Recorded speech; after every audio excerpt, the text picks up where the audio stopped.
il y a une semaine sous le signe de la satisfaction des populations.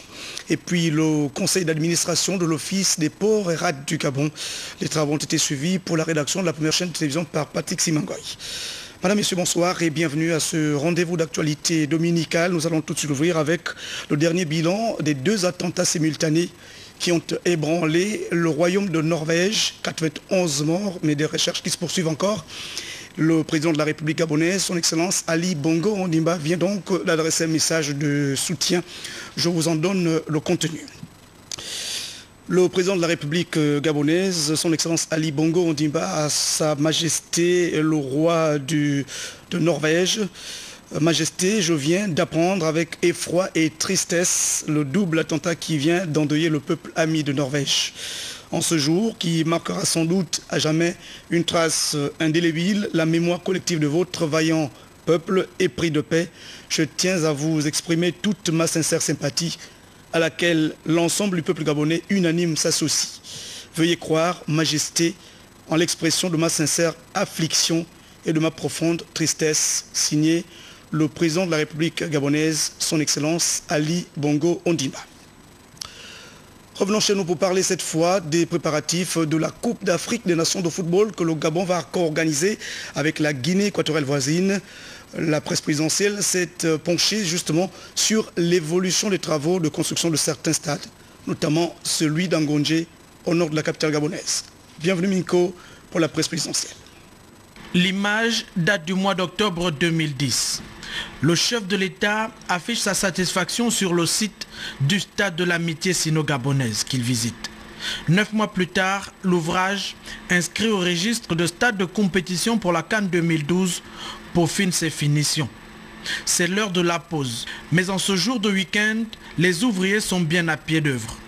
Prévu pour accueillir 40 000 spectateurs, la structure, réalisée par une entreprise chinoise, achève de rassurer les plus pessimistes des observateurs sur sa fiabilité et sa disponibilité dans les normes prévues par la CAF, la Confédération africaine de football. 2011, une année charnière dans notre marche vers la Coupe d'Afrique des Nations de football 2012 que notre pays co-organisera avec la Guinée équatoriale. Je veillerai personnellement à ce que le Gabon soit au rendez-vous de cette organisation avec la réalisation de toutes les infrastructures d'accueil et de compétition attendues. La mise en œuvre du projet CAN 2012 est une priorité pour le chef de l'État. C'est le fruit d'un engagement pris durant la campagne présidentielle d'août 2009. Comme un chef-d'œuvre architectural, le stade de l'amitié se dévoile, bien dressé sur son armature de fer et de béton. En attendant les structures annexes et la pelouse, l'aire de jeu du stade de l'amitié se prépare à accueillir les meilleures nations de football du continent. Il faut rappeler que l'organisation de la Coupe d'Afrique des Nations de football au Gabon notamment constitue un sérieux défi pour le gouvernement de la République qui s'appuie sur l'expérience des entreprises mobilisées dans le cadre de ces chantiers, notamment celui du stade d'entraînement de Zengayong et celui de l'Institut national de la jeunesse des sports. Bienvenue Miko, presse présidentielle, les images de Bartel Boas. Parmi les sites retenus pour la Coupe d'Afrique des Nations de football au Gabon, le stade d'entraînement de Zengayong. La structure, prête à accueillir les sportifs, s'attelle à peaufiner ses finitions. Au stade de l'INJS également, les travaux se poursuivent. L'ouvrage, inscrit au chapitre de terrain d'entraînement, donne des gages de disponibilité dans les normes, en dépit du retard pris sur les autres chantiers. Et en ce moment, nous avons fini la mise en œuvre de la terre noire pour la pelouse.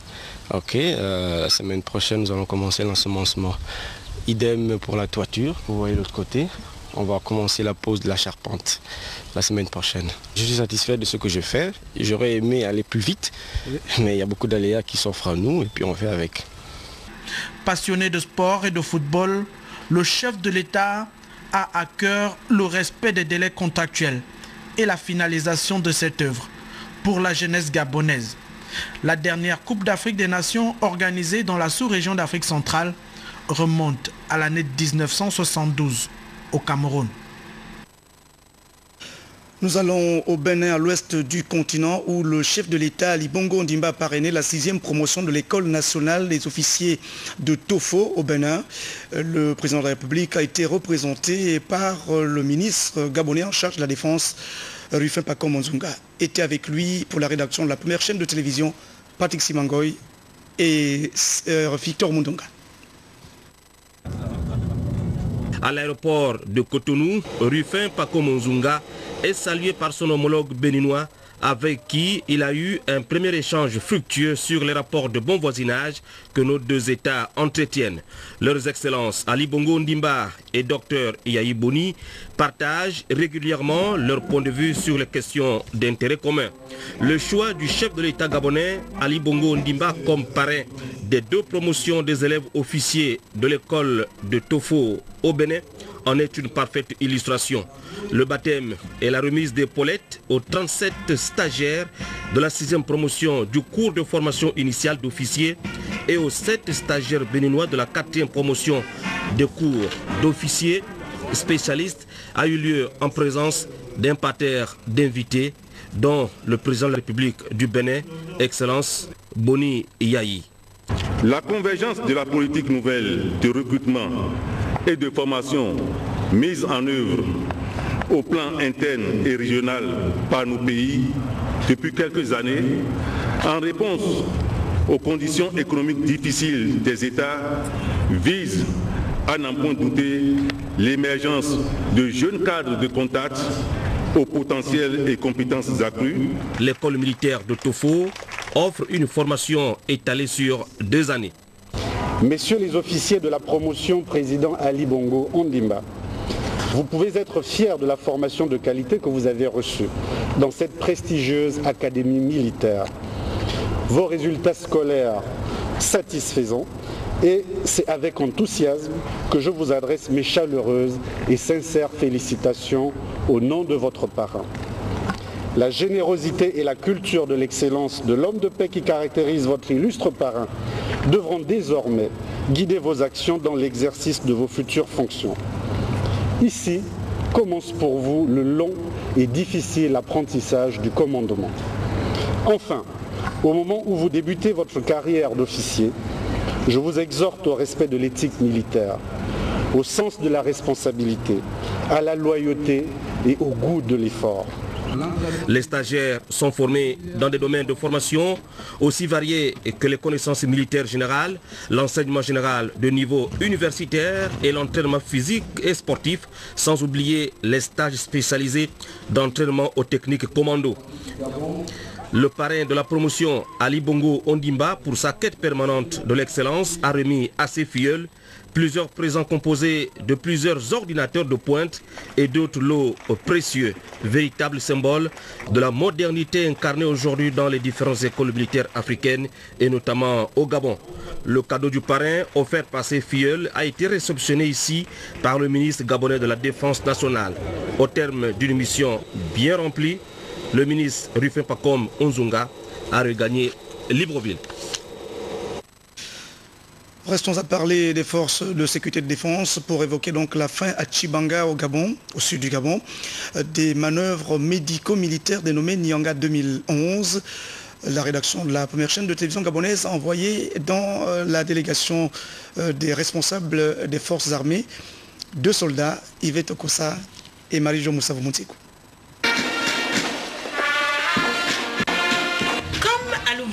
C'est le général d'armée Robert Mangolon Voulou, secrétaire général du ministère de la Défense nationale, qui a procédé à la clôture de cette manœuvre médico-militaire dénommée Nyanga 2011. Cet exercice, qui vient de se tenir dans la province de la Nyanga, est arrivé à son terme après 4 jours d'intense activité.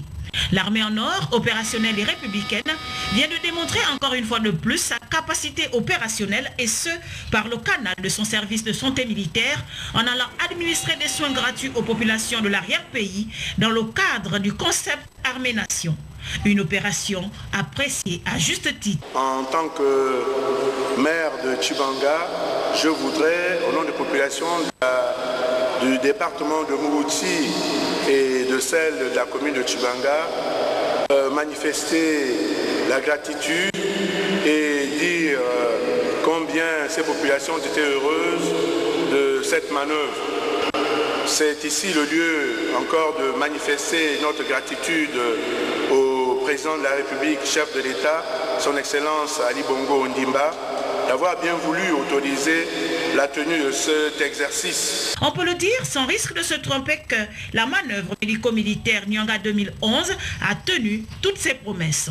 C'est vraiment un sentiment de satisfaction parce que les objectifs que nous nous sommes assignés pour réaliser cette manœuvre ont été atteints. On a pu procéder à 99 interventions chirurgicales et avec également une prédominance des maladies rhumatismales. Donc nous avons une courbe qui nous montre effectivement pratiquement plus de 2000 consultations. Donc le deuxième jour en particulier, puisque le troisième jour, il y avait une réduction. Donc 6000 malades quand même, c'est pas mal pour 4 jours.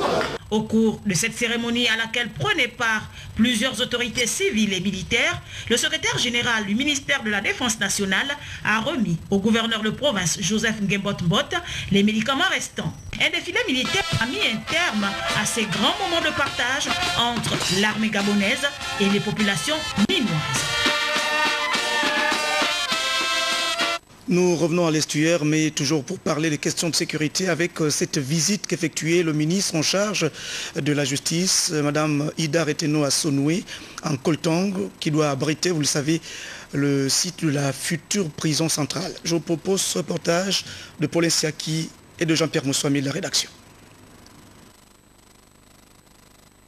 Le site sur lequel va être construit le nouvel établissement pénitentiaire, situé en Koltang, à quelques kilomètres de la capitale gabonaise, vient d'être visité par le ministre de la Justice, garde des Sceaux, Ida Reteno Asonoué. Mon déplacement à Koltang cadre dans le droit fil des visites des services, visites des projets. C'en est un, le projet de construction d'un centre pénitentiaire moderne.